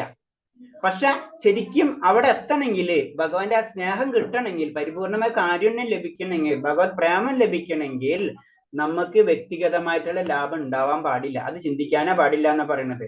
കൃഷ്ണനുമായി നിരന്തര പ്രേമത്തിൽ കഴിയുകയും കൃഷ്ണനിൽ തന്നെ മനസ്സ് ഏകാഗ്രമാക്കുകയും ചെയ്യുന്ന ഭക്തിഭാവം മാത്രമാണ് ഭഗവാൻ കൃഷ്ണ ആകർഷിക്കാനുള്ള ഒരേ ഒരു മാർഗം. അതാണ്. അതായത് ഭക്തി എന്ന് പറയുന്നത് ഭഗവാനെ കിട്ടണമെങ്കിൽ സിമ്പിൾ ആയിട്ട് പറഞ്ഞു കഴിഞ്ഞാൽ എപ്പോഴും ഭഗവാനെ സ്മരിച്ചുകൊണ്ടിരിക്കുക. അതാണ് നമ്മൾ ആദ്യമേ തന്നെ ഈ പോയിന്റ്സ് തന്നെ റിപ്പീറ്റ് ചെയ്തുകൊണ്ടിരിക്കുകയാണ്. മറ്റൊരു രീതിയിൽ പറഞ്ഞാൽ ഭഗവാന്റെ രൂപത്തെക്കുറിച്ച് നിരന്തരം ചിന്തിക്കുന്ന വൈഷ്ണവനാണ് ഉത്തമ വൈഷ്ണവൻ. ഭഗവാനെ പറ്റി എപ്പോഴും ചിന്തിച്ചുകൊണ്ടിരിക്കുക, അതാണ് ശരിക്കും ഒരു വൈഷ്ണവം. കാരണം എന്ന് വെച്ചാൽ വേറൊന്നും നമ്മളെ മനസ്സങ്ങോട്ട് പോയി കഴിഞ്ഞു. അപ്പൊ പിന്നെ അതിനെ പറ്റിയൊരു ചിന്ത ഉണ്ടാവുള്ളൂ. ഇപ്പൊ നമ്മൾ വേറെ ഭൗതികമായിട്ട് ചിന്തിച്ചു കഴിഞ്ഞാൽ ഒരു വ്യക്തിനോടാ അല്ലെങ്കിൽ ഒരു ഐക്യത്തിനോടാ, ഇപ്പൊ ഒരു വ്യക്തി കാറ് വാങ്ങിക്കാന്ന് വെച്ച് കഴിഞ്ഞാൽ, ഒരു സിമ്പിൾ ആയിട്ട് പറയാം, ഒരു വ്യക്തി കാറ് വാങ്ങിക്കാന്ന് വെച്ച് കഴിഞ്ഞാൽ മനസ്സിൽ വന്നൊരു കാറ് വാങ്ങിക്കണം. ഓക്കെ, ആ വ്യക്തി സിമ്പിൾ ആയിട്ട് നമുക്ക് ചിന്തിച്ചാൽ ആ വ്യക്തി റോട്ടിൽ കൂടെ പോകുമ്പോഴും ഒക്കെ കാർ നോക്കിക്കൊണ്ടിരിക്കുള്ളൂ, വേറെ ഒന്നും കാണൂല. അപ്പുറത്ത് നടക്കുന്ന കാര്യങ്ങൾ അടക്കം കാണില്ല, ആ കാറ് മാത്രം. പലതരം കാറുകൾ ഏത് മോഡലിനും അതായിരിക്കും കൂടുതൽ കാണുന്നത് മുഴുവൻ അതായിരിക്കും. അത് തന്നെ ഭഗവാന്റെ കാര്യത്തിലും നമ്മൾ അങ്ങനെ ആക്കിയെടുക്കണം. അവിടെയാണ് ആ സ്മരണ വരുന്നത് എപ്പോഴും. അതാണ് ഇതിൽ പറഞ്ഞത്. അതാണ് ഉത്തമമായ വൈഷ്ണവൻ എന്ന് പറയുന്നത്. ഉത്തമ ഭക്തന്മാരുള്ള സമ്പർക്കം ഭഗവത്ഗീതയിൽ ഭഗവത്ഭക്തി വളർത്താനുള്ള മാർഗങ്ങൾ വിവരിച്ചതിന് ശേഷം വിശ്വാസമാണ് ഭക്തിയിലേക്ക് മുന്നേറാനുള്ള അടിസ്ഥാനം എന്ന് രൂപ ഗോസ്വാമി പറയുന്നു. വിശ്വാസം നമ്മൾ ഡെവലപ്പ് ചെയ്തെടുക്കണം. മുഴുവനും നമ്മൾക്കില്ല. ഉള്ള ഭക്തിയുണ്ട്, ഭഗവാനുണ്ട്, അതൊക്കെ ശരി. നമുക്കറിയാം നമ്മുടെ ഉള്ളിലുള്ള പരമാത്മ രൂപത്തിൽ ഭഗവാനുണ്ട്, ജീവാത്മാവ് തന്നെ ഭഗവാന്റെ അംശമാണ്, അതൊക്കെ നമുക്കറിയാം. പക്ഷെ എന്നിരുന്നാലും ഇത് ഡെവലപ്പ് ചെയ്യണം. നമ്മൾക്ക് പാട്ട് പാടാനുള്ള കഴിവുണ്ടാവുന്ന പോലെ നമ്മളത് ഡെവലപ്പ് ചെയ്താലേ അത് ഉപയോഗിക്കാൻ പറ്റുള്ളൂ. ഇത് കിട്ടണമെങ്കിൽ എവിടെയാണ്? ഭക്തന്മാരായിട്ടുള്ള സമ്പർക്കം നമുക്ക് വേണം. കാരണം ഒരേ ഗ്രൂപ്പ് കൂടുമ്പോഴാണ്, നമുക്കറിയാം ഇപ്പൊ പല ഗ്രൂപ്പുകളുണ്ട് നാട്ടില്. പൊളിറ്റിക്സിന്റെ, ഇപ്പൊ കോൺഗ്രസിന്റെ ഒരു ഗ്രൂപ്പ്, അല്ലെങ്കിൽ വേറെ ഒരു ഗ്രൂപ്പ്, അല്ലെങ്കിൽ എഞ്ചിനീയേഴ്സിന്റെ ഒരു ഗ്രൂപ്പ്, മെഡിക്കലിന്റെ ഒരു ഗ്രൂപ്പ്, അല്ലെങ്കിൽ കൊമേഴ്സിന്റെ ഒരു ഗ്രൂപ്പ്. അപ്പൊ എന്താണ്, അവരുടെ ഗ്രൂപ്പ് വരുമ്പോൾ അത് ഡിസ്കഷൻ, അതും അവരെ ഡിസ്കഷൻ ഉണ്ടാവുള്ളൂ അല്ലെ. ഇപ്പൊ മെഡിസിന്റെ കുട്ടികൾ അവര് ഡിസ്കസ് ചെയ്യുന്നത് എന്താ പറയാ, ഡിഫൻസിന്റെ ലെവലുള്ളതായിരിക്കില്ല അല്ലെ, എൻ്റെ ഡിഫറെന്റ് ആയിരിക്കും എന്നത് പറഞ്ഞ പോലെ ഭക്തിയിൽ വരുമ്പോൾ, ഭക്തന്മാരെ കൂട്ടായ്മയിൽ വരുമ്പോൾ എന്താണ്, അങ്ങനത്തെ കാര്യങ്ങളായിരിക്കും അവിടെ കൂടുതൽ ഡിസ്കസ് ചെയ്യുക അല്ലെ. അപ്പോഴെന്താ സംഭവിക്കുക, ആ ഭക്തി എല്ലാവരിലേക്കും വളരും. കാരണം കണക്ഷൻ കിട്ടാണ് നമുക്ക്. വിശ്വാസം ഉറപ്പിച്ചാൽ ഉത്തമ ഭക്തന്മാരും ബന്ധം സ്ഥാപിച്ച് ഭക്തിയിൽ വേഗത്തിൽ പുരോഗമിക്കാം. അപ്പൊ നമ്മൾ ആ വിശ്വാസം അതിനാദ്യം ശ്രദ്ധ, പിന്നെ സാധുസംഗ, പിന്നെ ഭജനക്രിയ, പിന്നെ അനർത്ഥ നിവൃത്തി. ഈ 4 കാര്യം തന്നെയാണ് പല രീതിയിൽ നമുക്ക് പറഞ്ഞു തരുന്നത്. വിശ്വാസത്തോടുള്ള ഉത്തമ ഭക്തന്മാര് ബന്ധപ്പെടുന്നവർക്ക് ഭഗവാനെ കുറിച്ച് കേൾക്കാനും നാമജപം നടത്താനും അവസരമാകും. ഇതിലൂടെ ഗ്രാജുവലി ഭക്തി സേവനത്തിൽ ഉയരുന്ന വിവിധ ഘട്ടങ്ങൾ, വിശ്വാസം, സേവനം, ആസക്തി, ഹർഷം, ശുദ്ധപ്രേമം അനുഭവപ്പെടും. ഇങ്ങനെ സ്റ്റെപ്പ് ആയിട്ട്. കാരണം ഭക്തന്മാരായിട്ട് വരുമ്പോൾ നമ്മൾ എങ്ങനെയാണ് കാര്യങ്ങൾ ചെയ്യേണ്ടത് നമുക്ക് മനസ്സിലാവും. ഗ്രന്ഥങ്ങൾ അറിയുന്നവരായിരിക്കും, ആ ഗ്രന്ഥങ്ങളെ പറ്റി നമുക്ക് പറഞ്ഞു തരും. പല കാര്യങ്ങളും നമുക്ക് അറിയില്ല. ഇപ്പൊ നമ്മളിൽ തന്നെ പലർക്കും പല കാര്യങ്ങൾ അറിയാത്തവരായിരിക്കും അല്ലെ. അപ്പൊ അത് നമ്മൾ അറിഞ്ഞു വരുമ്പോൾ എന്താണ് അത് നമുക്ക് ഇപ്പൊ വളരെ സിമ്പിൾ ആയിട്ട് നമുക്കിപ്പോ വേറെ രീതി പറഞ്ഞു കഴിഞ്ഞാൽ പണ്ട് വെളിച്ചെണ്ണ കഴിക്കാൻ പാടില്ല എന്നായിരുന്നു, ഇപ്പൊ വെളിച്ചെണ്ണ കഴിക്കണം എന്നായിരുന്നു. കാരണം എന്താണ് സയൻസ് ഇങ്ങനെ അങ്ങോട്ടും ഇങ്ങോട്ടും മാറിക്കൊണ്ടിരിക്കുകയാണ്. ഇത് മാറാത്ത വേദങ്ങൾ മാത്രമേ ഉള്ളൂ. അപ്പൊ എന്തായാലും ആ ഗ്രന്ഥത്തിന്റെ ബേസിലാണ് നമ്മൾ പോകേണ്ടത്. അത് അറിയുന്നവരാരാണ്? അത് ആചാര്യന്മാരാണ്. അപ്പൊ ആചാര്യന്മാരിൽ നിന്ന് നമ്മൾ കറക്റ്റ് ആയിട്ട് ആ വിദ്യാഭ്യാസം ലഭിച്ചില്ലെങ്കിൽ ഭക്തി ഉണ്ട് എന്ന് പറഞ്ഞിട്ട് കാര്യമില്ല, നമുക്ക് ഭക്തി ഡെവലപ്പ് ചെയ്യാൻ പറ്റില്ല. അതാണ് പറഞ്ഞത്, നമ്മൾ അത് ശ്രമിക്കണം. അങ്ങനെ കിട്ടിക്കഴിഞ്ഞാൽ പതുക്കെ പതുക്കെ നമുക്ക് എന്താണ് വിശ്വാസവും സേവനവും ആസക്തി. വിശ്വാസം നമ്മളെ കൂടും. നമുക്ക് അധികം വിശ്വാസം ഇല്ല, എന്താണെന്ന് അറിയാൻ വേണ്ടിയെങ്കിലും പോയി കഴിഞ്ഞാലേ അവിടെ ചെന്നിട്ടുള്ള അവിടുത്തെ ആക്ടിവിറ്റീസുകൾ കാണുമ്പോൾ, നമ്മൾ ഗ്രന്ഥങ്ങൾ കാണുമ്പോൾ, ഗ്രന്ഥങ്ങൾ വായിക്കുമ്പോൾ, ഗ്രന്ഥങ്ങള് ശ്രവിക്കുമ്പോൾ, ഇതൊക്കെ എന്താണ് ആ വിശ്വാസത്തിന് നമുക്ക്. ഇപ്പൊ തന്നെ നമ്മളെ കാര്യം നമ്മൾ ആലോചിച്ചോട്ടെ. ഇപ്പൊ ഇത്ര നാള് നമ്മൾ 5-6 മാസം എന്ന് പറഞ്ഞു. അപ്പൊ നമ്മളത് ഇങ്ങനെ കേട്ടുകൊണ്ടിരിക്കണല്ലേ. അപ്പൊ അറിയാതെ തന്നെ ഭഗവാനിൽ ഒരു ആകർഷണം നമുക്ക് വരും, അത് ഉറപ്പാണ്. അതിന് ശ്രവണം എന്ന് എപ്പോഴും ഭഗവാൻ പറയുന്നത്, ശ്രവണം എന്നാണ്. ശ്രവണത്തിനാണ് ഏറ്റവും ഇമ്പോർട്ടൻസ് നമുക്ക് കൊടുക്കേണ്ടത്. മഹാഭാഗ്യവന്മാർക്ക് മാത്രമേ ജീവിതത്തിൽ ഈ വിജയം നേടാനാകൂ. അത് ഭഗവാൻ ഇപ്പൊ ഞാൻ പറഞ്ഞതുപോലെയോ സഹസ്രേഷു, അതായത് എന്താ ശ്ലോകം അത് അറിയാത്? മനുഷ്യാണം സഹസ്രേഷു കച്ചിത് സിദ്ധയ യഥതമാപി സിദ്ധാനം കച്ചിന്മാ വേദി തത്തതഃ. ആയിരക്കണക്കിന് മനുഷ്യരിൽ ഒരാൾക്ക് മാത്രമേ സിദ്ധിക്കായി പ്രയത്നിക്കുള്ളൂ, അതിൽ ഭഗവാനെ കിട്ടാൻ പ്രയത്നിക്കുള്ളൂ. അതിൽ തന്നെ വളരെ അപൂർവമായിരിക്കും അത് ലഭിക്കുള്ളൂ. ഇത് ഭഗവാൻ തന്നെ പറഞ്ഞിട്ടുള്ളതാണ്. അത് എപ്പോഴും നമ്മൾ മനസ്സിൽ ഉണ്ടാവണം. ഒരാൾക്ക് പെട്ടെന്ന് ഭഗവാനെ ലഭിക്കില്ല. അതാണ് മഹാഭാഗ്യവന്മാർക്ക് മാത്രമേ ജീവിതത്തിൽ ഈ വിജയം നേടാനാകൂ എന്ന് പറയുന്നത്. അപ്പൊ അതിന്റെ അർത്ഥം എന്താ? അപ്പൊ എനിക്ക് കിട്ടിയില്ല, ഞാൻ ഇത്തരം അതൊക്കെ ഭഗവതിയിൽ പറഞ്ഞു തരുന്നുണ്ട്.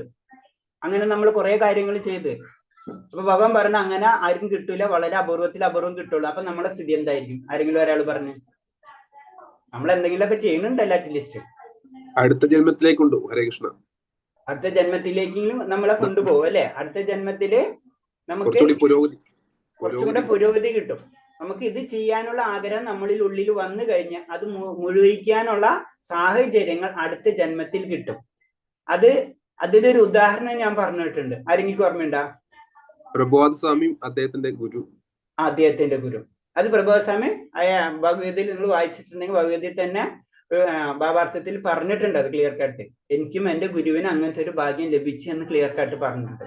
അത് നമ്മളിപ്പോ സിമ്പിൾ ആയിട്ട് നമുക്ക് ചിന്തിച്ചാൽ അറിയാം. ചില കുട്ടികൾ നമുക്കറിയാം എത്ര കുട്ടികൾ അത്ര പ്യൂരിറ്റി ആയിട്ട് അത് ശ്ലോകങ്ങൾ വായിക്കണതും ഇതൊക്കെ എങ്ങനെ വന്നത്? എല്ലാവർക്കും അങ്ങനെ പറ്റണില്ലല്ലോ. അപ്പൊ ഇത് കണക്ഷൻ ഉണ്ട്, ഇത് പ്രൂവ്ഡ് ആണ്. അത് നമ്മൾ അറിയണില്ല, അല്ലെങ്കിൽ നമ്മളെ ഒരു സമൂഹം അത് അറിയിക്കാൻ ഇഷ്ടപ്പെടുന്നില്ല. അതാണ് സംഭവം. അപ്പൊ വൈദിക ഗ്രന്ഥങ്ങൾ അപ്പൊ അങ്ങനെ മഹാഭാഗ്യവന്മാർക്ക് മാത്രമേ ജീവിതത്തിൽ ഈ വിജയം നേടാനാകൂ. വൈദിക ഗ്രന്ഥങ്ങൾ പഠിക്കുന്ന ഓരോ കേവല വിദ്യാർത്ഥി ഈ വികാസം എങ്ങനെ സംഭവിക്കുന്നു മനസ്സിലാക്കാൻ വിഷമമാണ്. അപ്പൊ നമ്മൾ ഇതൊക്കെ പഠിച്ചുകൊണ്ടിരിക്കണമെങ്കിലും നമുക്ക് ഇത് എങ്ങനെയാണ് സംഭവിക്കുന്നത് നമുക്ക് മനസ്സിലാവില്ല. അതാണ് പ്രത്യേകത. കാരണം ഇത് സയൻസ് അല്ല. നമ്മളെ ഭൗതികമായിട്ട് ഒരു കാര്യം കൊണ്ട് ഇതിന് പിടിക്കാൻ പറ്റില്ല. കാരണം എന്താണ്? ഇത് നമുക്കറിയാം, ആത്മാവ് എന്ന് പറഞ്ഞത് അതാണ് ആത്മീയ ലോകത്താണ്, അല്ലെ ആത്മീയതയാണ്. അത് അല്ലെ ആത്മാവ് എന്ന് പറഞ്ഞാൽ ആത്മീയതയാണ്, മറ്റേതോ ശരീരം എന്ന് പറഞ്ഞാൽ ഭൗതികതയാണ്. ഇത് രണ്ടും രണ്ടാണ്. അപ്പൊ ഇത് രണ്ടും കണക്ട് ചെയ്യാൻ പറ്റില്ല. ഇവിടെ അപ്പൊ നമ്മൾ എന്ത് വെച്ച് നോക്കിക്കഴിഞ്ഞാൽ, എന്തൊക്കെ ടെക്നോളജി എന്തൊക്കെ വെച്ച് കഴിഞ്ഞാലും നമ്മുടെ ബുദ്ധിപരമായിട്ട് ചിന്തിച്ചു കഴിഞ്ഞാലും ഇതിനെ പിടിക്കാൻ പറ്റില്ല. അതെന്ന് പറഞ്ഞ വൈദിക ഗ്രന്ഥങ്ങൾ വൈദിക ഗ്രന്ഥങ്ങൾ പഠിക്കുന്നവരാണ്, അല്ലാണ്ട് സയൻസ് പഠിക്കുന്നവരല്ല. വൈദിക ഗ്രന്ഥങ്ങൾ പഠിക്കുന്നവർക്കടക്കം ഈ വികാസം എങ്ങനെയാണെന്ന് മനസ്സിലാകില്ല എന്നാ പറയുന്നത്. അപ്പൊ ജ്ഞാനം കൊണ്ട് നമുക്കിത് മുഴുവനും ലഭിക്കില്ല. ഭക്തി തന്നെ പ്രാക്ടീസ് ചെയ്താലേ നമുക്ക് ഭക്തി കിട്ടുള്ളൂ. ജ്ഞാനം വേണം, പക്ഷെ ഭക്തി നമ്മൾ പ്രാക്ടീസ് ചെയ്യണം. നാരദ പഞ്ചതത്വത്തിൽ ശിവൻ പാർവതിയോട് പറയുന്നു, ദേവി ഭഗവത് പ്രേമത്തിന്റെ അശ്വത്മത വളർത്തിയെടുത്തിട്ടുള്ള ഈ പ്രേമത്തിന്റെ ഫലമായി സദാ പരമാനന്ദത്തിൽ മുഴുകിയിരിക്കുന്ന ഒരാൾക്ക് ശരീരത്തിൽ നിന്നോ മനസ്സിൽ നിന്നുണ്ടാകുന്ന ഭൗതികമായ സുഖദുഃഖങ്ങൾ ദർശിക്കാൻ കഴിയില്ല എന്ന് എന്നിൽ നിന്ന് മനസ്സിലാക്കിക്കൊള്ളുക. വളരെ സിമ്പിളാണ്. കാരണം എന്ന് വെച്ച് കഴിഞ്ഞാല്, അതായത് ഭഗവാനുള്ള പ്രേമം വളർത്തിയെടുത്തിട്ടുള്ള വ്യക്തിക്ക്, കാരണം എന്താണ്, ആത്മീയ ലോകത്തിലേക്ക് കടന്നു. അപ്പൊ എന്താണ്, ശരീരവും മനസ്സോ ആയിട്ട് ഒരു ബന്ധമില്ല വ്യക്തിക്ക്. അതാണ് സുഖദുഃഖങ്ങളെ ദർശിക്കാൻ കഴിയില്ല. സുഖദുഃഖം എവിടെയാണ് നടക്കുന്നത്? ഈ ശരീരത്തിലും ഈ നമ്മുടെ മനസ്സിലും അല്ലെങ്കിൽ ഭൗതിക ലോകത്തിലാണ് നടക്കുന്നത്. ആ വ്യക്തി അപ്പുറത്തേക്ക് കടന്നു കഴിഞ്ഞ് അത് ആര് പറഞ്ഞു കൊടുക്കണതാണ്? പാർവതിക്ക് ശിവൻ പറഞ്ഞു കൊടുക്കണ കഥയാണ്. അത് നാരദ പഞ്ചതത്വത്തിലാണ് പറയുന്നത്. അത് അപ്പൊ ഇത്രയും കാര്യങ്ങള് പറഞ്ഞു കൊടുത്തിട്ടുണ്ട്. അപ്പൊ അത് നമുക്ക് ഇത്ര മനസ്സിലാക്കേണ്ടത് ഇത്രേ ഉള്ളൂ. കാരണം എന്ന് വെച്ച് കഴിഞ്ഞാല് നമ്മൾ ചെയ്യാതെ ഉയരാൻ പറ്റില്ല. ഇതാണ് ഇതിനൊക്കെ നമുക്ക് മനസ്സിലാകും. നമ്മൾ കാര്യങ്ങൾ ചെയ്യണം. അതീന്ദ്ര സൗന്ദര്യം എന്ന സങ്കല്പം സ്ഥാപിച്ചെടുത്ത സനാതന ഗോസ്വാമിയുടെയും ഗോപാലഭട്ട ഗോസ്വാമിയുടെയും രഘുനാഥദാസ ഗോസ്വാമിയുടെയും അതീന്ദ്ര സുഖം എന്ന തത്വത്തിന്റെ അവതരണ പ്രബന്ധമായ രൂപഗോസ്വാമി രചിച്ച ഭക്തിരസാമൃത ഗ്രന്ഥത്തിന്റെ 1ാം ഭാഗം ഇങ്ങനെ അവസാനിപ്പിക്കുന്നു. അപ്പൊ അതീന്ദ്ര സൗന്ദര്യം, അതായത് നമുക്കറിയാം 6 ഗോസ്വാമിയിൽ മെയിൻ ആയിട്ടുള്ള സനാതന ഗോസ്വാമി, അതുപോലെ രൂപഗോസ്വാമി, ഗോപാല ഭട്ട ഗോസ്വാമി, പിന്നെ രഘുനാഥ ഗോസ്വാമി. അപ്പൊ ഇതില് ജീവഗോസ്വാമി കൂടി ഉണ്ട്. അപ്പൊ ആ സമയത്ത് അതിൽ പറയുന്നുണ്ട്, ഇങ്ങനെ അവസാനിക്കുന്നു. ഭക്തിരസാമൃത സിന്ധുവിന്റെ രചനകാലത്തെ ശ്രീല ജീവഗോസ്വാമി സജീവമായി രംഗത്തില്ലായിരുന്നു എന്ന് വേണം മുകളിൽ പ്രസ്താവത്തിൽ നിന്ന് മനസ്സിലാക്കാൻ. അപ്പൊ ഇവര് 5 പേരാണ് ആ സമയത്ത് ഉണ്ടായിരുന്നത്. പിന്നെ ജീവഗോസ്വാമി അങ്ങനത്തെ രീതിയിൽ ശരിക്കും സനാതന ഗോസ്വാമിയുടെയും സനാതന ഗോസ്വാമിയുടെയും ഗോപാല ഭട്ട ഗോസ്വാമിയുടെയും മരുമകനാണ്. മരുമകനല്ല, എന്താ പറയാ, അനിയന്റെ മകൻ. ഇവരെ ഇപ്പൊ 3 പേരാണ് ഇവരുള്ളത്. അതായത് രൂപഗോസ്വാമി, സനാതന ഗോസ്വാമി, പിന്നെ ആരെങ്കിലും ഓർമ്മയുണ്ടോ ജീവഗോസ്വാമിയുടെ പിതാവിന്റെ പേര്? ലഘുനാഥ അല്ല, ഗോസ്വാമിമാരിൽ വരുന്നില്ല. അനുഭവമാണെന്ന് എനിക്ക് തോന്നുന്നു. രഘുനാഥ ഭട്ട ഗോസ്വാമി അല്ല, രഘുനാഥ ഭട്ട ഗോസ്വാമി, അതേപോലെ തന്നെ ഗോപാല ഭട്ട ഗോസ്വാമി, സനാതന ഗോസ്വാമി, രൂപഗോസ്വാമി. അപ്പൊ അതില് ജീവഗോസ്വാമിയും കൂടി വരുന്നുണ്ട്. ജീവഗോസ്വാമി ശരിക്കും ആരാ? സനാതന ഗോസ്വാമിയുടെയും രൂപഗോസ്വാമിയുടെയും അനിയന്റെ മകൻ. ഇവർ രണ്ടുപേരും ചേട്ടനനിയന്മാരാണ്. അപ്പൊ എന്താണ് അതില് ആ ഗോസ്വാമിയുടെ പേര് എനിക്ക് ഓർമ്മ വരുന്നില്ല. അനുപമ ഗോസ്വാമി ഒന്നുണ്ട്. അപ്പൊ ജീവഗോസ്വാമി കുറച്ച് ഇളയതാ, ചെറുപ്പാണ്. അപ്പൊ ഇവര് അതിന് മുന്നത്തെ ഉണ്ടല്ല, ജനറേഷൻ ഉണ്ട് നമ്മളെ രീതിയിൽ പറഞ്ഞു കഴിഞ്ഞാല്. അപ്പൊ ആ സമയത്ത് ഈ ഗ്രന്ഥം രചിച്ച സമയത്ത് ശ്രീല ഗോസ്വാമി അവിടെ വന്നിട്ടില്ല, അല്ലെങ്കിൽ അവർ വളർന്നിട്ടില്ല. അപ്പൊ അത് കാരണം കൊണ്ടാണ് ബാക്കിയുള്ളവരുടെ പേര് ഇതിൽ റെഫറൻസ് പറഞ്ഞിട്ടുള്ളതെന്ന് പറയുന്നത്. അപ്പൊ എന്ന് വേണം മുകളിൽ പ്രസ്താവനത്തിൽ നിന്ന് മനസ്സിലാക്കാൻ. ഹരേ കൃഷ്ണ. ഇത് ചെറിയൊരു അധ്യായം തന്നെയാണ്. അപ്പൊ ഇതിൽ ഇത്രയും നമ്മൾ മനസ്സിലാക്കേണ്ടത്. ഇപ്പൊ അൾട്ടിമേറ്റ് നമുക്ക് മനസ്സിലാവണം എന്താണ്, ഇതിൽ ലാസ്റ്റ് വന്ന അധ്യായത്തിൽ പറഞ്ഞു വരുന്നത് എന്താണ്, നമ്മൾ ചില കാര്യങ്ങൾ ചെയ്യണം, അല്ലാതെ നമുക്ക് ഭഗവാനെ കിട്ടില്ല. അത് തന്നെയാണ് എല്ലാവരും നമ്മളെ ഡ്യൂട്ടീസ് നമ്മൾ ചെയ്യാതെ ശ്രദ്ധ, അതുപോലെ തന്നെ സാധുസംഗ, ഭജനക്രിയ, ഈ 3 കാര്യങ്ങൾ നമ്മളെ ഡ്യൂട്ടിയാണ്. പിന്നെല്ലാതും ഭഗവാൻ ചെയ്തു തരുന്നതാണ്. അത് ഏത് വഴിക്കാണെങ്കിലും അത് ചെയ്യാതെ നമുക്ക് ഭക്തിയിലേക്ക് ഉയരാൻ കഴിയില്ല. അതിന് നമ്മളെപ്പോഴും പറഞ്ഞു മിനിമാണ് പറഞ്ഞ നാമജപം മിനിമാണ്. ശരിക്കും ആചാര്യന്മാര് 64 മാലയാണ് ജപിച്ചുകൊണ്ടിരിക്കുന്നത്. 64 മാല. നമുക്ക് 16 പോയിട്ട് 4 തന്നെ ജപിക്കാൻ നമുക്ക് ബുദ്ധിമുട്ടാണ് അല്ലേ? പിന്നെ ജീവിതം മുഴുവനും ഭഗവാന് വേണ്ടി, ഇപ്പൊ നമ്മൾ ഇതിൽ പറഞ്ഞ പോലെ ആ സ്മരണം മുഴുവനും അവർക്ക് അതായിരിക്കും. അപ്പൊ ആ ലെവലിലുള്ളവരാണ് ആചാര്യന്മാരെന്ന് പറയുന്നത്. അവര് ഭാഗവതായാലും ഇതേപോലെ തന്നെ പുരാണങ്ങളായാലും എല്ലാ ശാസ്ത്രങ്ങളിലെയും എല്ലാതും 100% ഇപ്പൊ പറഞ്ഞവര് നമ്മൾ പറഞ്ഞില്ലേ ഉത്തമാധികാരി എന്നുള്ള ലെവലിലേക്ക് വരുന്നതാണ്.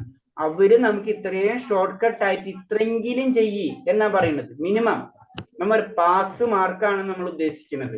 നമുക്കറിയാം നമ്മള് SLC 12th എവിടെയാണെങ്കിലും പറയില്ലേ അറ്റ്ലീസ്റ്റ് 50% 45% നമ്മൾ പഠിക്കാത്ത കുട്ടികൾ പറയും നിങ്ങൾ അറ്റ്ലീസ്റ്റ് 40% മാർക്ക് ഒന്ന് പാസ്സാവാൻ വേണ്ടി. പക്ഷെ നമ്മൾ 90% കുട്ടികളോട് എന്താ പറയുക, 90-95% കുട്ടികൾ പറയും നീ കുറച്ചും കൂടെ പഠിക്കണം എന്ന് പറയും അല്ലേ? ബാക്കിയുള്ളവരോട് എന്താ പറയാ, നീ എങ്ങനെയെങ്കിലും ഒന്ന് പാസ്സാ, ഈ ക്വസ്റ്റ്യനിലൊന്ന് നോക്കിയിട്ട് നീ പഠിച്ചോ, ഈ ക്വസ്റ്റ്യൻസ് നമുക്ക് കൊടുക്കും, ഇത്രയെങ്കിലും പഠിച്ചു കഴിഞ്ഞാൽ നീ പാസ്സാവാനുള്ള സാധ്യതയുണ്ട്, ഇത്രയെങ്കിലും പഠിക്കാൻ പറയും. പക്ഷെ 95% ഉള്ള കുട്ടികൾക്ക് എന്താ കൊടുക്കുക, അവർക്ക് അതിന്റെ രീതിയിലുള്ള ക്വസ്റ്റ്യൻസാ കൊടുക്കുക. ഇത് തന്നെയാണ് നമുക്ക് ആചാര്യന്മാർ നമ്മളോട് പറഞ്ഞത്, നിങ്ങൾ ഇത്രയെങ്കിലും മിനിമം ചെയ്ത് കഴിഞ്ഞാൽ അറ്റ്ലീസ്റ്റ് നമ്മൾ ഈ ജന്മം കിട്ടിയില്ലെങ്കിലും അടുത്ത ജന്മത്തിൽ കുറച്ചും കൂടെ നമുക്ക് ഇമ്പ്രൂവ് ചെയ്യാനുള്ള കാര്യങ്ങൾ നമുക്ക് കിട്ടും. അത് ഭഗവത്ഗീതയിൽ തന്നെ പറഞ്ഞു തരുന്നുണ്ട് അതിന്റെ എക്സാമ്പിൾസ്. ഹരേ കൃഷ്ണ. ഇത്തരം പറഞ്ഞതിൽ എന്തെങ്കിലും സംശയം ഉണ്ടോ? ഹരേ കൃഷ്ണ. ഹരേ കൃഷ്ണ. ഹരേ കൃഷ്ണ. ഇതിപ്പോ പുതിയ ക്ലാസ് തുടങ്ങിയിട്ടുണ്ടല്ലോ, ഭഗവത്ഗീത പുതിയ ക്ലാസ് തുടങ്ങിയിട്ടുണ്ട്. ഞാനൊന്ന് ഇതൊന്ന് ക്ലോസ് ചെയ്തോട്ടെ. അതില് ചേരാൻ വേണ്ടിട്ട് ഇതില്